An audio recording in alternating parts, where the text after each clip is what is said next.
Welcome to the Space Dreamers podcast, a Su Madre production.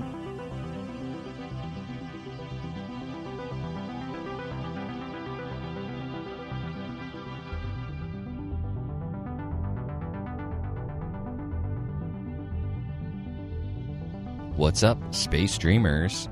Welcome to another bonus episode of the Space Dreamers podcast. We have another interview here for you.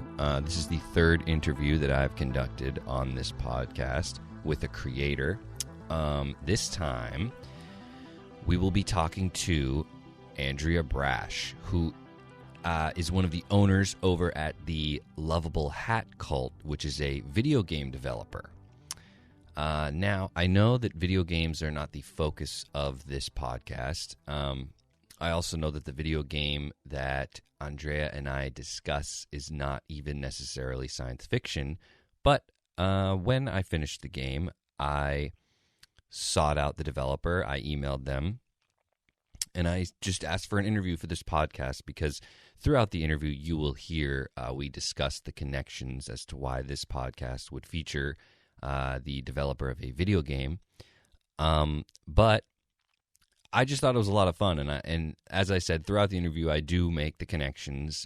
I've said it on this podcast many times that science fiction often is all about identity and, you know, the characters and the stories, and then in turn the reader, you questioning your place in the world and how you fit into it. And I think these are important things to consider. And like I said, although Journey of the Broken Circle, the video game we are about to discuss, is not technically science fiction, I believe that it does what science fiction does so well, and Journey of the Broken Circle does it, I would say, even better because it's interactive. And it was an amazing experience to play that game, and then on top of that, even more amazing to discuss the game with the person who made it. It was totally awesome, so I hope you enjoy it. I played this game that we're about to talk about. It's called Journey of the Broken Circle. I played it on the Switch. You can get it on Steam. You can get it on the PlayStation 4, the PlayStation... I don't know about the PS5. You can get the PlayStation 4 and the Xbox, whatever the Xbox is called, that is the same as the PS4's generation. And it's an amazing game. I got it on sale. But even if it wasn't on sale, I would pay full price. I don't even know what the full price is. But it's such a good game. If you have a Switch, I played it on Switch. If you have a Switch, Steam, PS4, PS4's equivalent on Xbox, you got to check out this game. I highly recommend it. Anyway, kind of a random intro, but I really hope you enjoy this interview with a totally awesome video game developer, and please check out the game. If you're a gamer, then I 100% suggest this game, Journey of the Broken Circle. Now, please welcome the credit for her work on the video game was writer idea. So please welcome Andrea Brasch, the writer and the one who came up with the idea for Journey of the Broken Circle. All right, thank you. Enjoy. To start this interview off, I would like to tell a story of how I discovered Journey of the Broken Circle.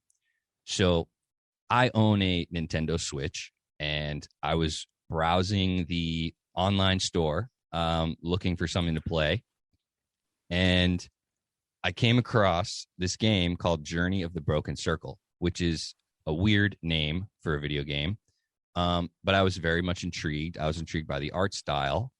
So I purchased it, and I beat it in 2 days, and I absolutely loved it. And as soon as I finished, I noticed that the developer was called Lovable Hat Cult. So I went to their website. I found their email. I emailed them, and I asked, who is Andrea Brasch? Because her credit is writer/idea. So that's just infinitely intriguing to me. So I emailed Andrea and I said, will you be on my podcast so that we can talk about science fiction and indie video games? And she said yes. So here she is. So hello, Andrea. Say hello to my audience. Hi, everyone. This is Andrea. Excited to be on this podcast.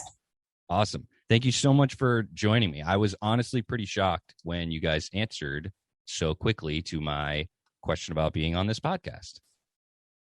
No, we're super excited. It's always like nice to talk about your work. So yeah. Yes. So, I guess my first question is, and it might be kind of vague, but give us a background about you as a person. Like, when did you know you wanted to become an artist? And do you consider yourself an artist? I've never spoken to a video game developer. Like, do you consider yourself an artist? Yeah, for sure. But that really took a while because I guess like I don't know, I never went to art school, and instead I always wanted to write. So I became a writer for advertising, and but then soon realized that that was not what I really wanted to do. I wanted to create something that was not necessarily meant just to sell stuff. So I sort of left advertising and did like sort of a year at an IT University of Copenhagen, Denmark, where I'm from. And that kind of led me into video games, like writing for video games and coming up with games. But yeah, so it was like a long process, and it's like only like the last 5 years I've actually been able to say like, well, I'm an artist, you know.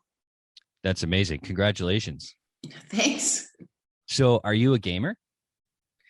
I am, but I'm definitely not a hardcore gamer. There's some like games that pique my interest, and then I play them, and then often like then I play them like a lot. But I would say I read more than I play games. Okay. Yeah, so do I. Yeah. Yeah. So also I just realized my audience probably doesn't know anything about the game, or maybe they do, I don't know. But how would you feel about giving us an elevator pitch? I feel like I wouldn't be able to explain it nearly as well as you could. I mean, especially because gaming, like single player gaming, it's such a personal experience. Like you don't really talk about it, so you don't know how to tell someone about it. Do you get what I'm saying? Yeah, I get it. You don't know like the language to use. So give us like the elevator pitch for like what is Journey of the Broken Circle? Well, Journey of the Broken Circle is an existential journey about a circle that's missing a piece, and it rolls out in the world to try to find that piece that's missing, that fits in its whole. This is a metaphor for a lot of things that can be missing in our lives: a partner, maybe like a better apartment, a better job. We all know that feeling like of wanting something, and you think if you just have that little something, you'll be complete. And then the circle rolls through the game, and it meets some different pieces that are not a perfect match, but that it rolls along with, that they have their own personality and they roll along for a while.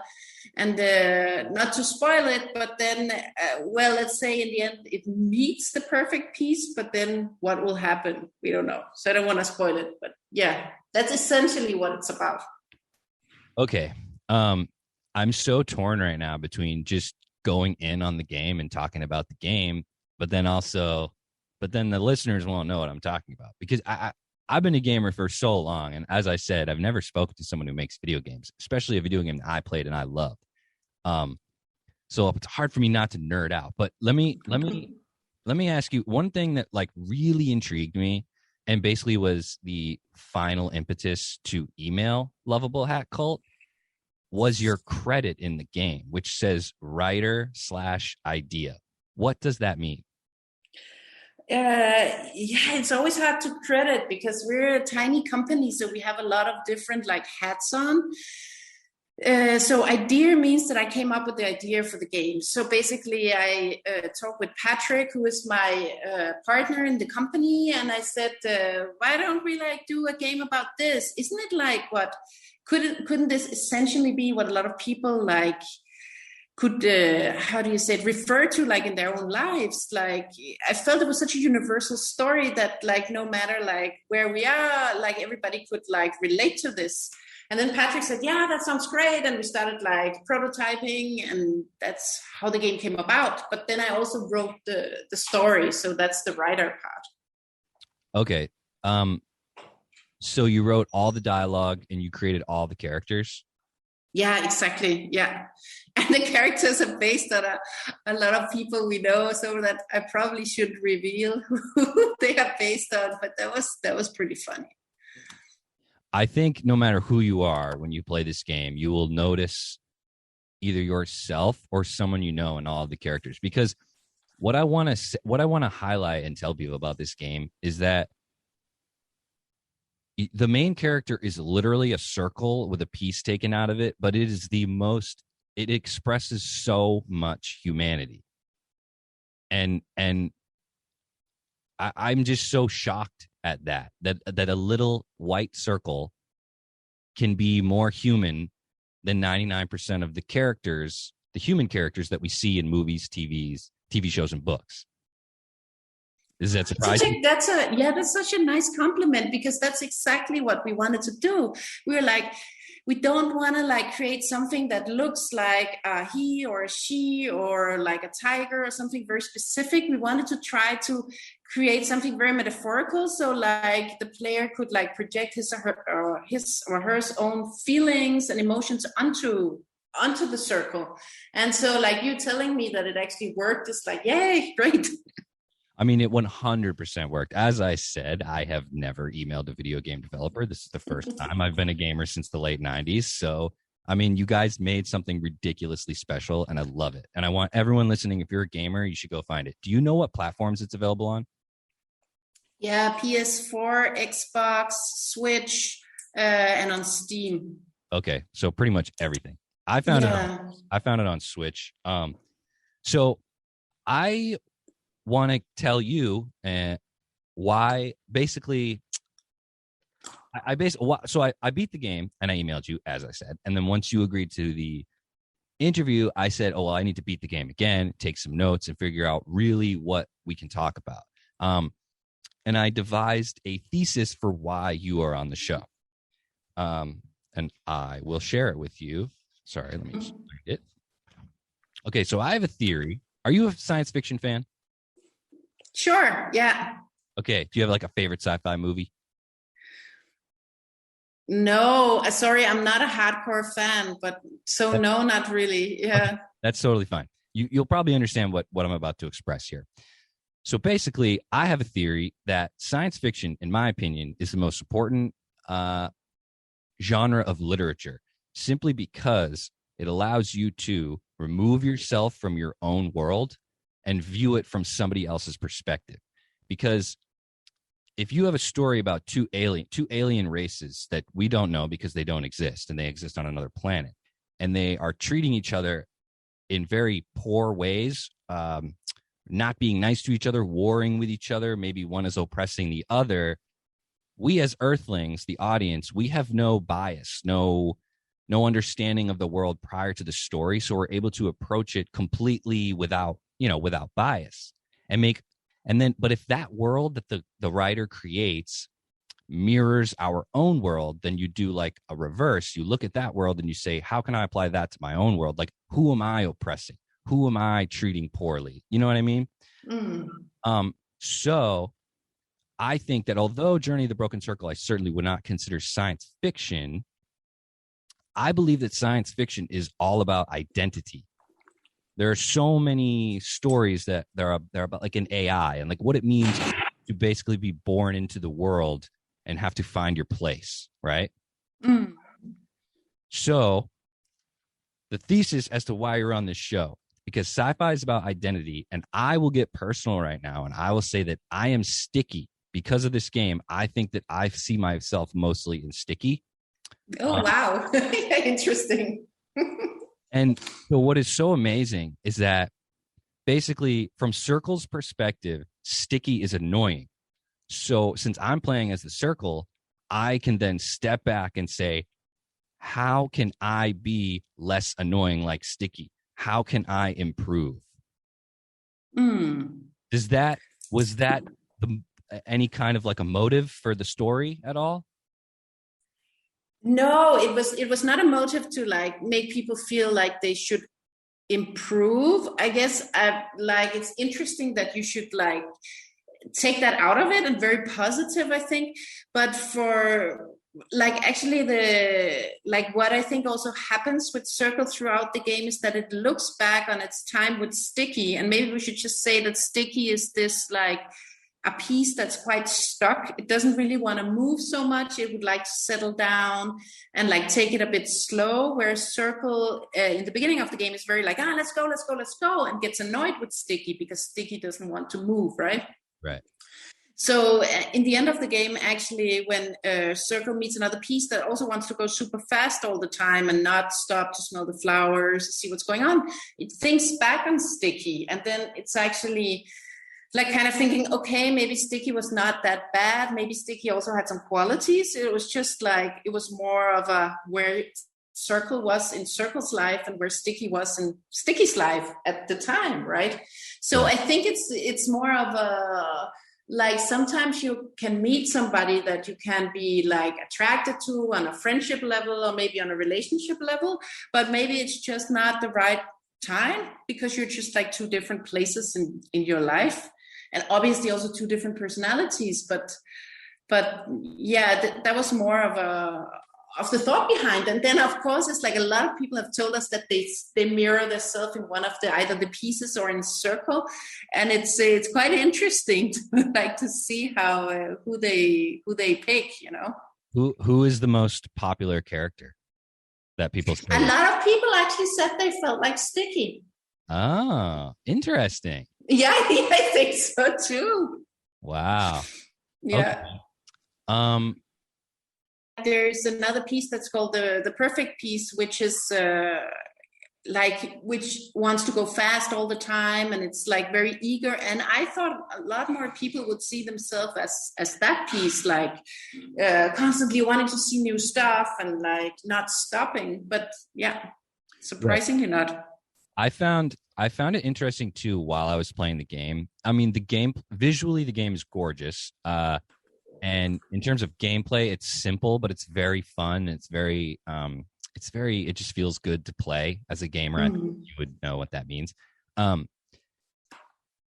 I was wholly invested in the story and the dialogue. And I found myself while playing, not thinking, and I find this surprising, and I think it's more realistic, and that's why I love it, and I want to highlight it, is that while playing, I never thought that Sticky and Circle should change to be more compatible with each other.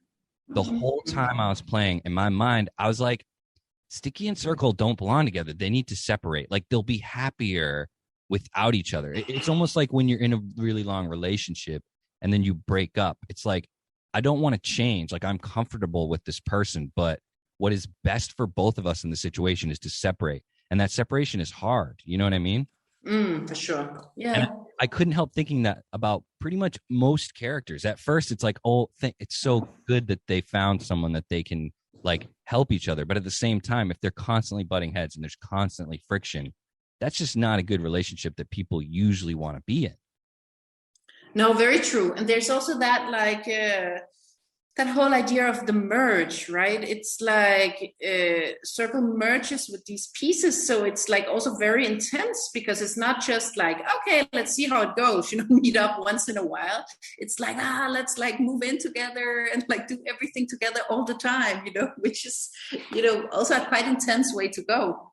Yeah, I never actually thought about it that way, that it is even more intimate than just your standard like work relationship, friendship, you know what I mean? Like they're literally attached. Yeah.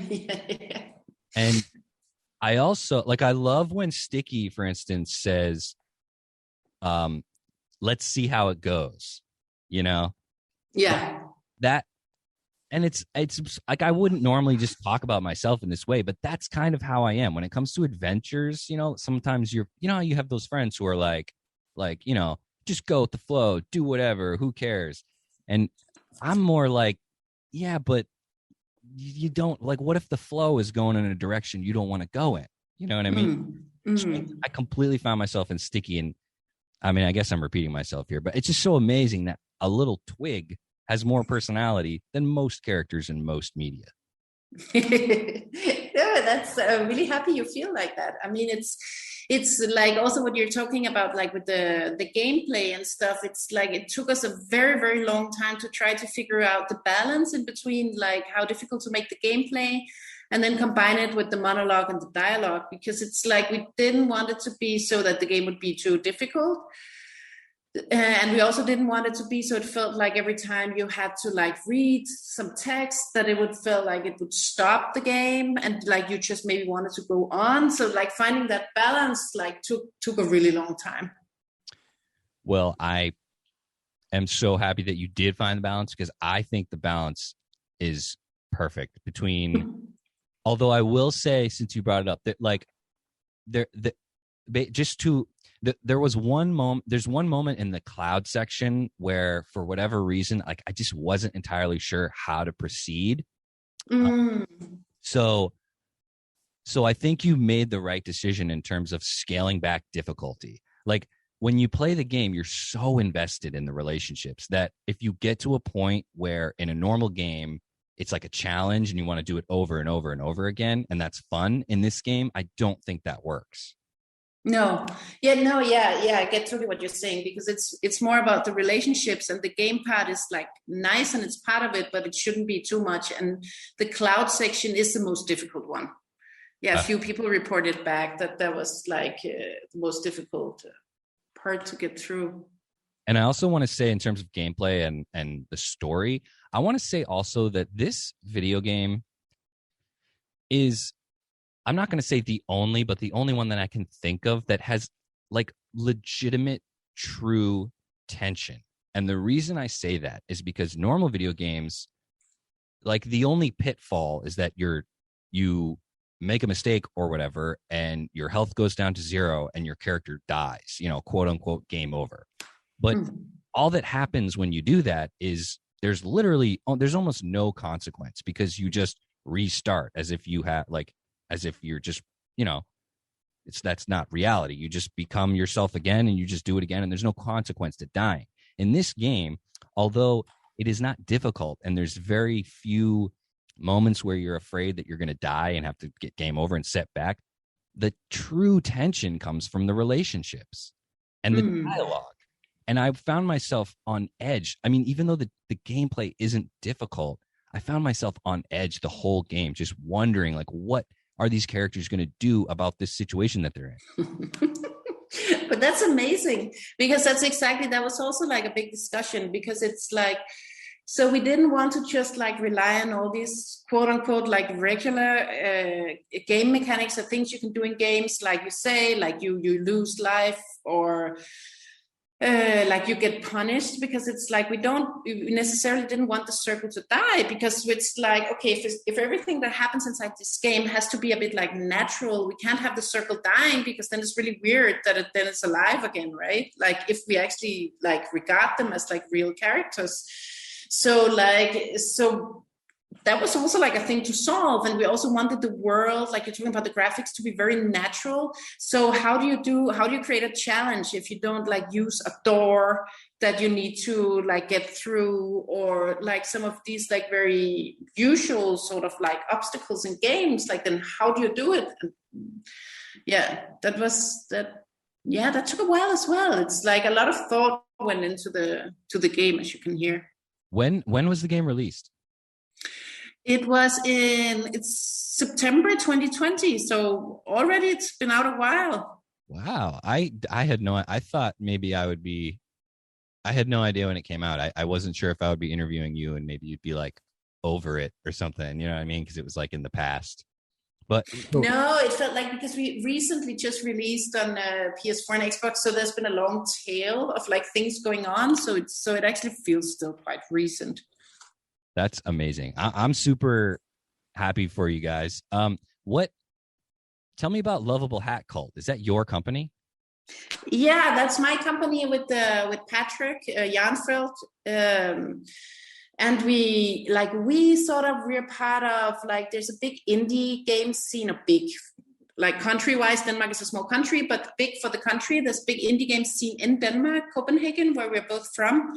So we met kind of through that scene, and then we're both part of something called the Copenhagen Game Collective, which is sort of an experimental game collective where there was a lot of experimentation with physical games. Okay.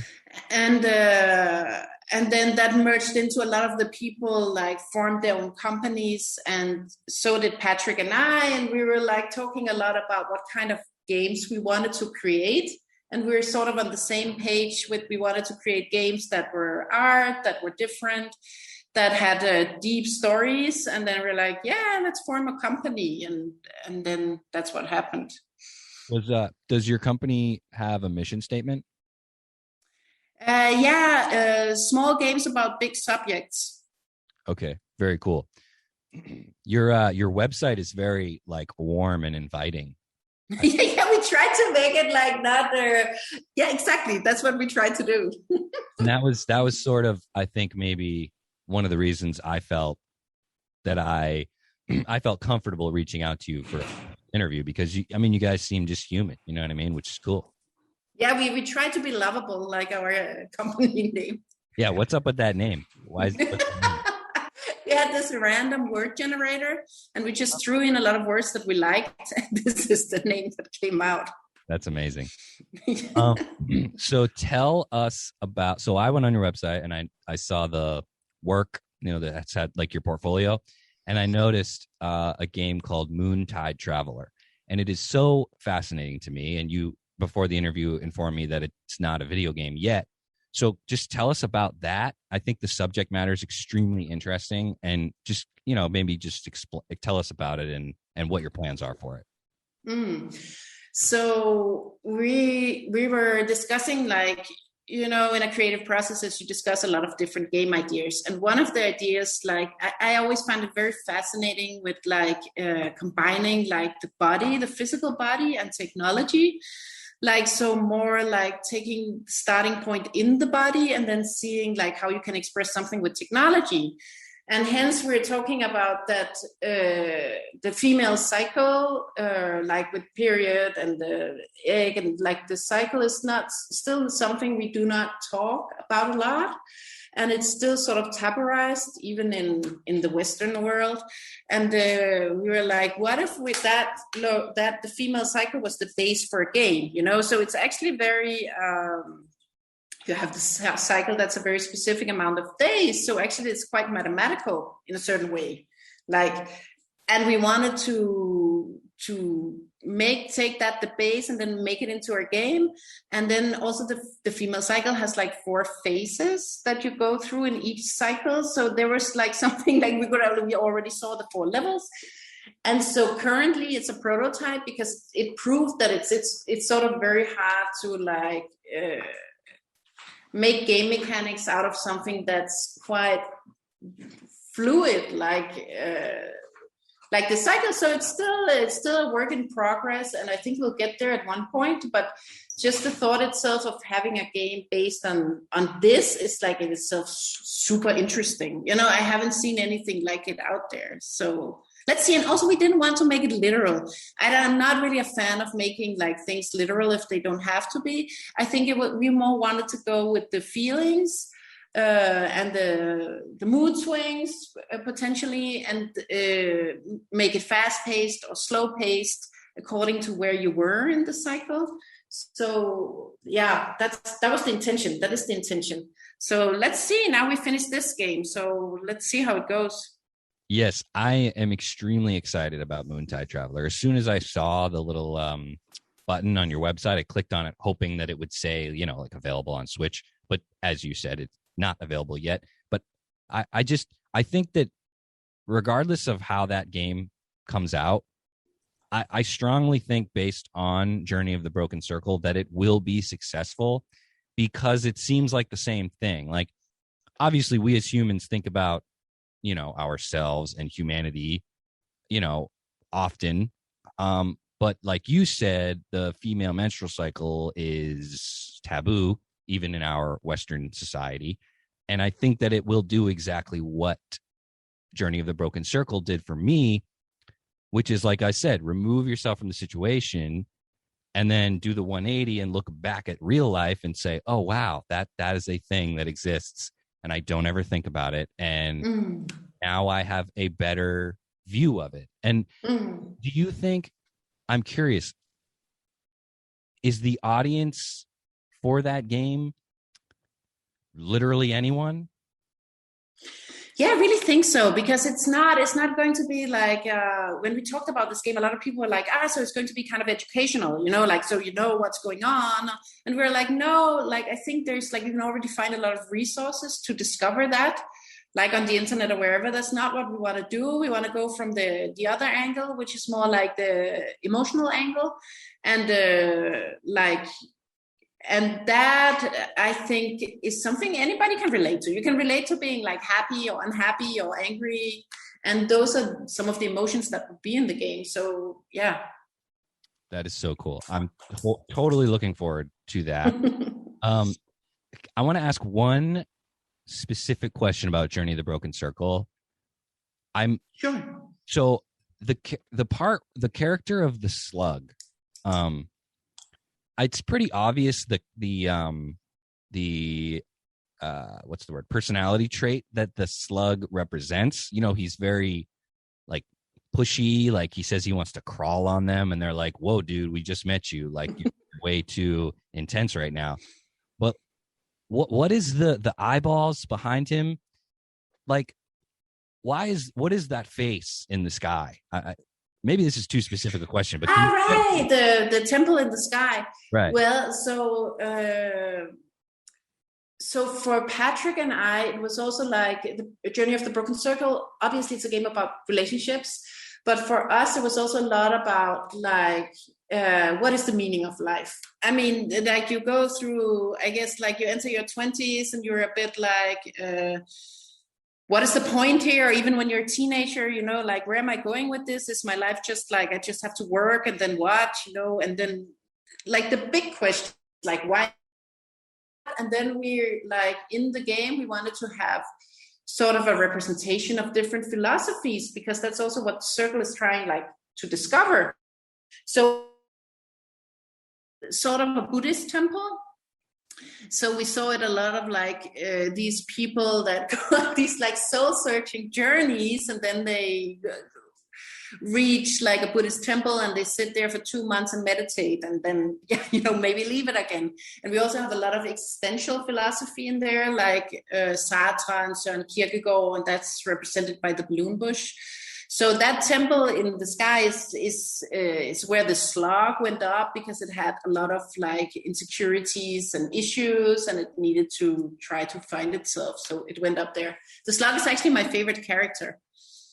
Wait, so I might be totally off base here, but the slug is basically like a person searching for like a religion to fill the hole that we all feel we have. Perhaps a religion, but I think the slug had a lot of issues with relationships, friendships. So it's like I don't know. In Europe, we do a lot of these like kind of finish high school, go on the soul searching journey to Asia, and then you like sit and meditate in a Buddhist temple for a month, and then you kind of leave it again. And that might be the case with the slug as well. But it's sort of just searching, and it might be like religion. It might end up with something completely different. So yeah, that's the story of the slug. And it's like, what I like about the slug is that at like writing that character, at one point I was like being so annoyed with it, because it's quite annoying, right? It's really pushy. Right. And then on the other hand, I also felt really sorry for it, Well, I mean, I feel like you just nailed down my emotional journey in that game. Every single character,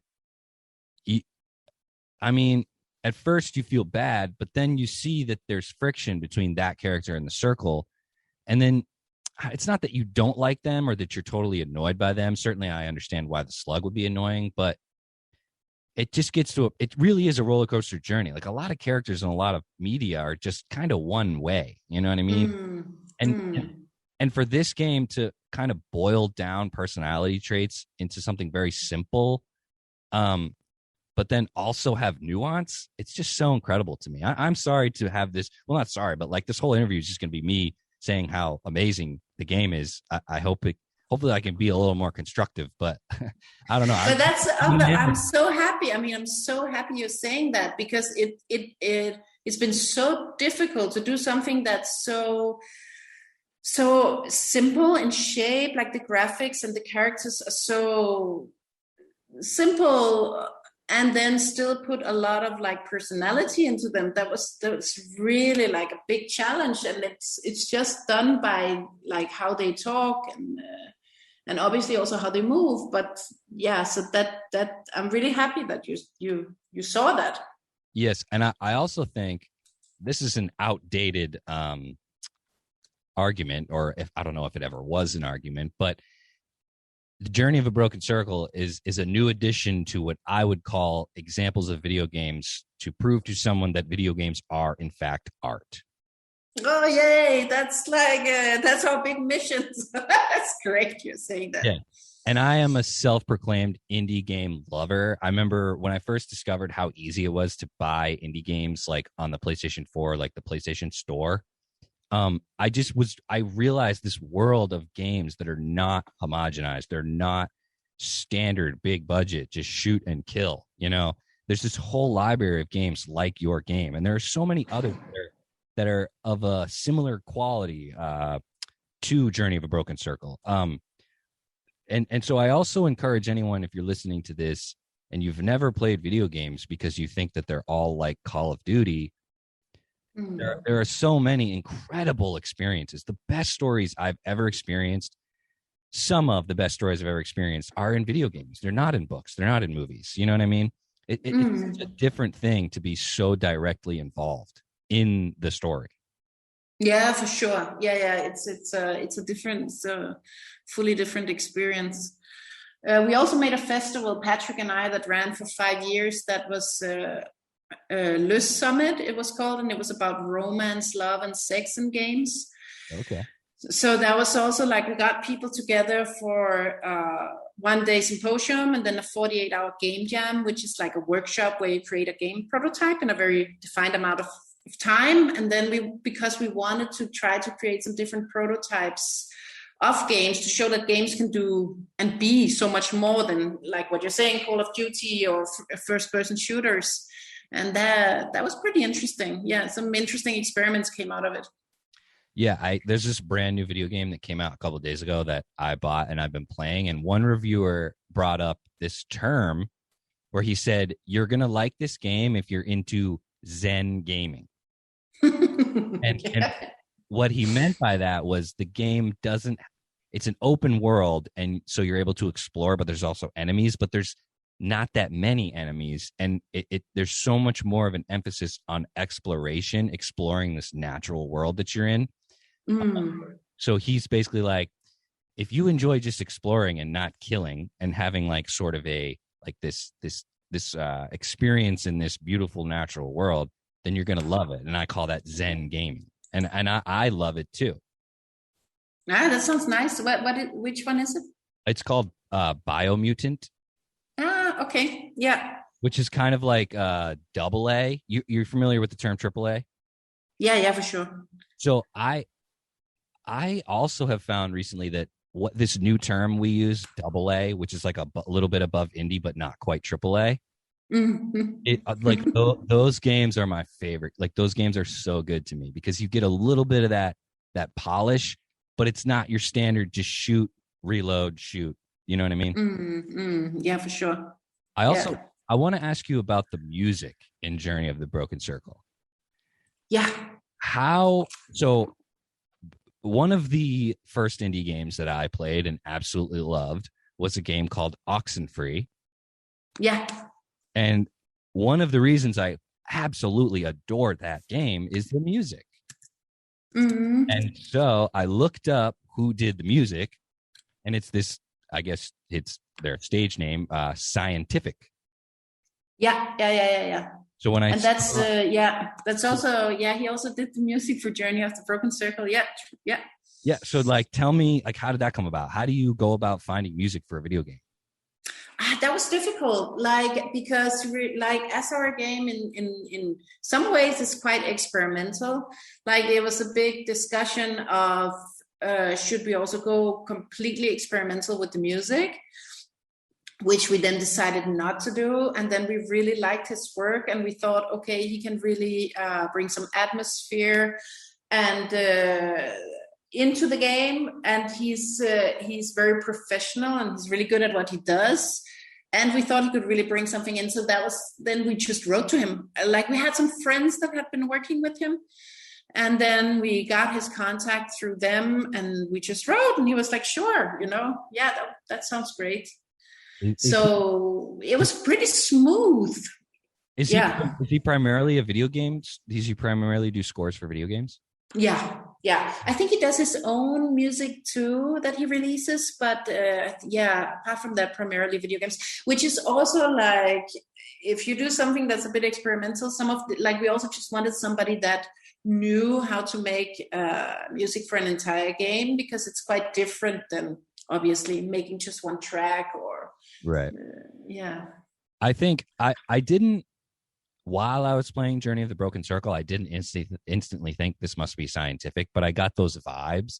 And I think the music in Journey of the Broken Circle is really, really good. And I think you guys use it in really effective ways. For instance, every time the circle joins a new piece, every time like that moment occurs, the music just kind of gets louder and like a little more upbeat.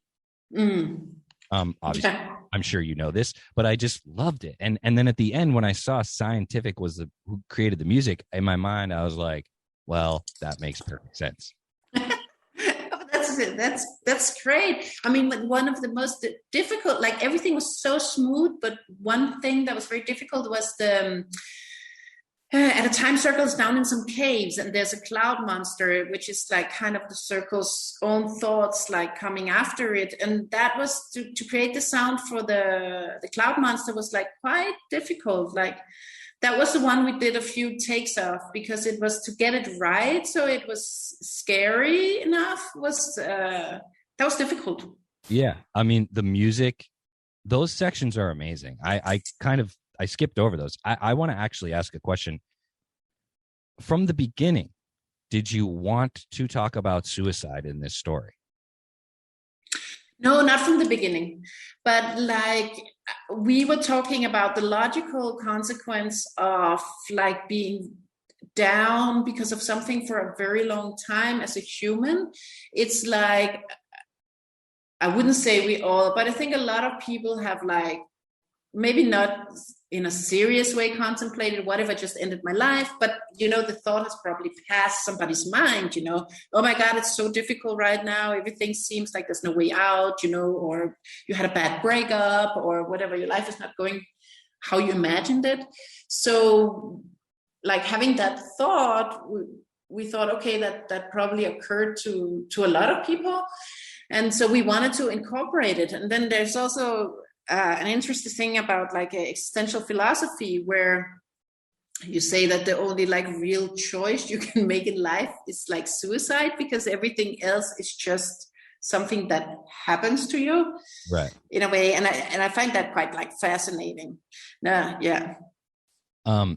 Yeah, because I have, like most other people, I have certainly felt depression in my life, and I felt like the smoke monster, everything he said, I just totally connected with it. It just made so much sense. But I have a question.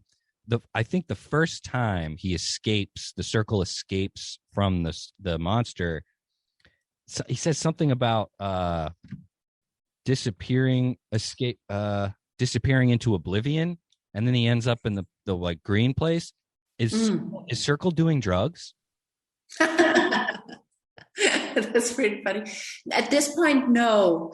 Like, I think at this point, like, Circle just really wants to disappear and not be there anymore. And it would be better if I just didn't exist, because this is just like not great.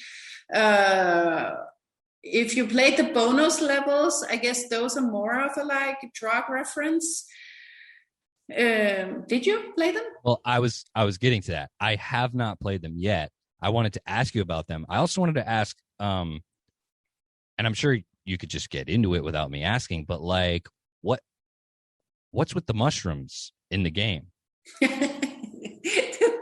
The mushrooms was funny. It was, we thought it would be super nice to have something like collectible in the game, because it's a nice thing to do in a game, and it also makes you feel like a sense of completion that some players are into, some are not. But then we were like, but what could be like a natural thing that you could collect?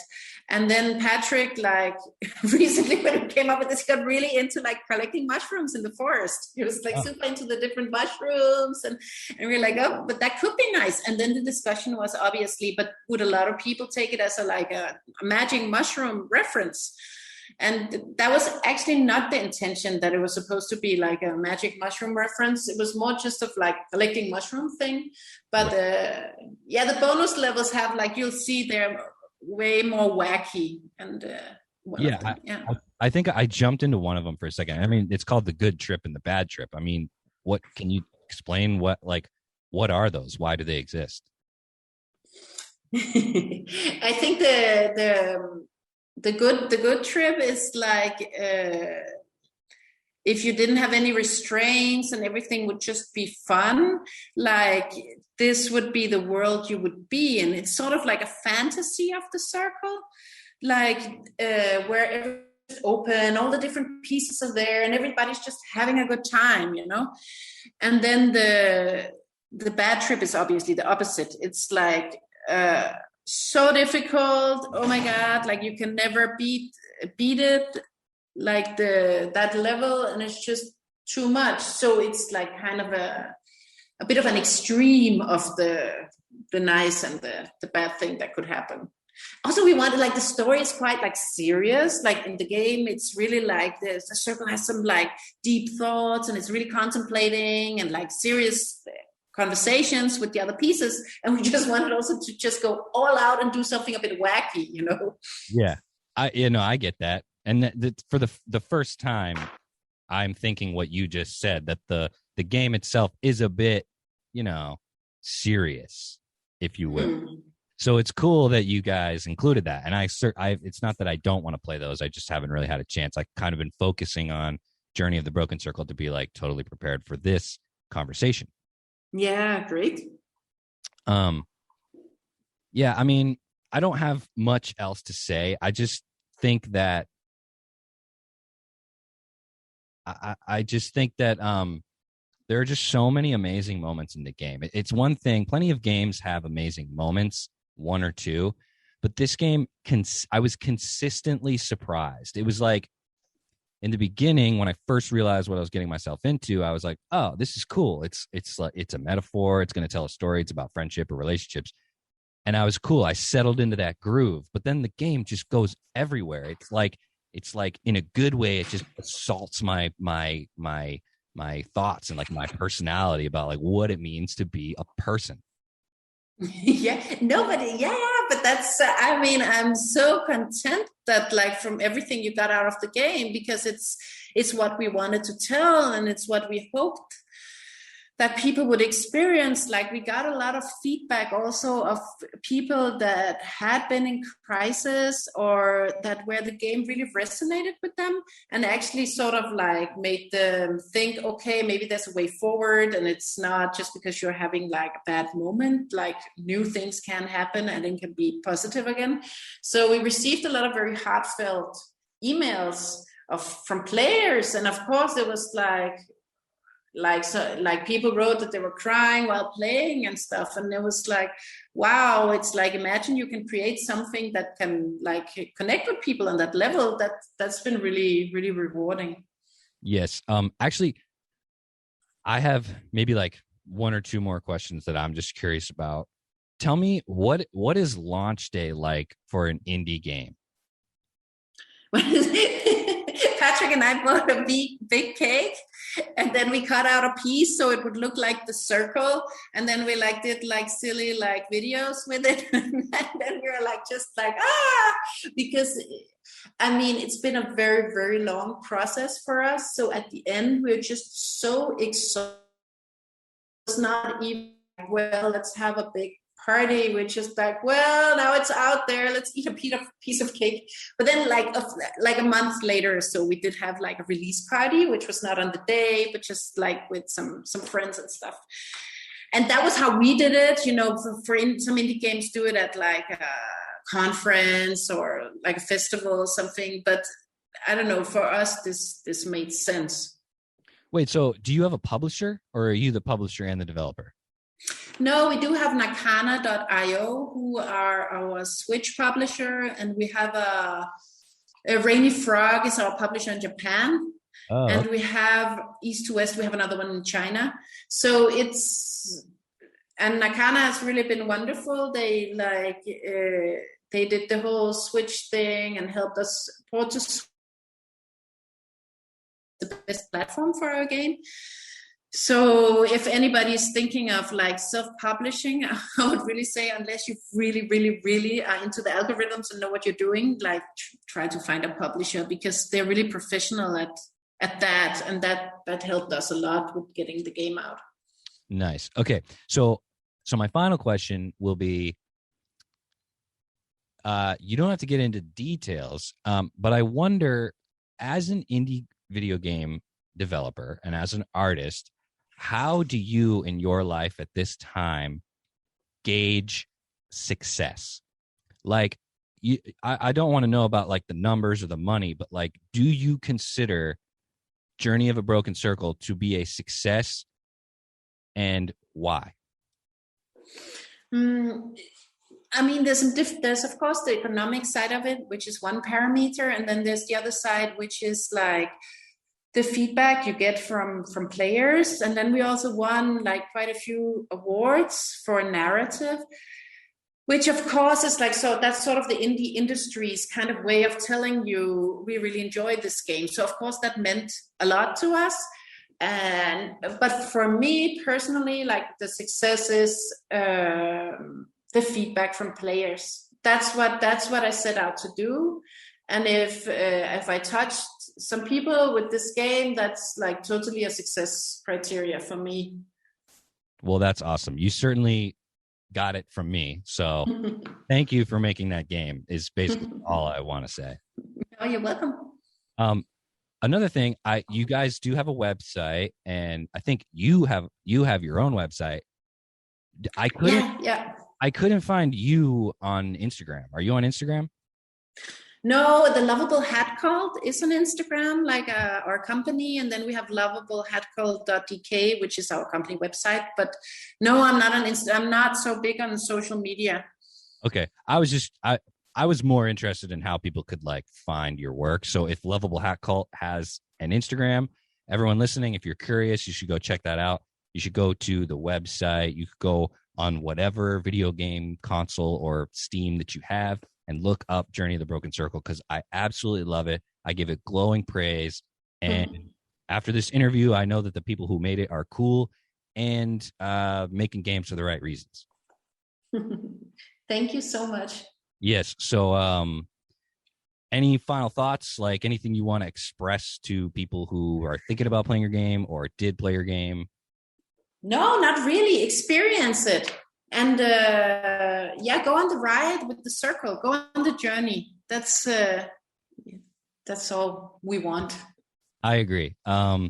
So, Andrea, thank you so much for joining me. And I look forward to whatever it is that Lovable Hat Cult is currently working on and the next thing that y'all release. Thank you so much. Thanks for having me. You're welcome. So there it is, guys. Thank you so much for listening. Please, please, please, if you are a gamer and you are interested in Journey of the Broken Circle, go find it, go buy it. It is so good. Lovable Hat Cult, Andrea, her partner, everyone over there deserves the love. And I don't know about y'all, but I am so excited and so interested to see what comes of that game, Moontide Traveler. I'm very interested in that, and I would very much like to see that be a game that I can play at some point in the future. But I want to try to make this really quick, because really all I want to say is just once again, a massive thank you to Andrea and to Lovable Hat Cult for making the game, and to you guys for listening. And I also want to shout out to Lovable Hat Cult's Instagram. So if you go to Lovable Hat Cult, it's literally LOVABLEHATCULT, Lovable Hat Cult on Instagram. Follow them over there. There is a link over there to buy the Nintendo Switch version. There's also, they just have a bunch of cool pictures.